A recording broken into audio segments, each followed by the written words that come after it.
उत्तराखंड काश्मीर ওই সব জায়গায় নাকি এরকম মেঘ ভাঙা বৃষ্টি হয়। আজকে সেটা কলকাতায় দেখলাম। সমুদ্র উত্তাল, নদীতে টগমগ জল যাচ্ছে না, নদীর ফলে আমাদের যে ক্যানেল সেগুলো সব ভরে রয়েছে। প্রকৃতির হাতে আমরা সবাই একেবারে অবশ। জলাভূমি বুঝিয়ে বহুতল, এটা কি প্রকৃতির হাতে আছে কিনা আমি জানি না। পরপর কয়েকটা নাম বলছি আমি। জলাজমি বুঝিয়ে বহুতল হয়েছে, যে জলাজমি এই ভারসাম্যটা বজায় রাখে, প্রকৃতির দেওয়া প্রকৃতির দান যা ভারসাম্য বজায় রাখে প্রাকৃতিক দুর্যোগে, তাকে বুঝিয়ে দেওয়া হয়েছে।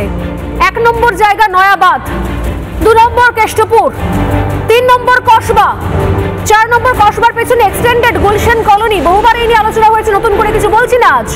Khidirpur, new town, lake town, গড়িয়ার বিস্তীর্ণ জায়গা, খালের পাশে খাল বরাবর বিভিন্ন জলাজমি ভরাট করার অভিযোগ রয়েছে। রাজারহাট এবং আনন্দপুর বাইপাসের ধারে একটা সময় যে বিপুল পরিমাণ জলাভূমি ছিল, তা ক্রমশ ভ্যানিশ হতে শুরু করেছে, অদৃশ্য হতে শুরু করেছে।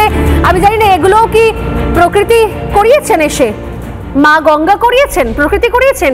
এর উত্তরগুলো আমি পাবো কিনা আমি জানি না।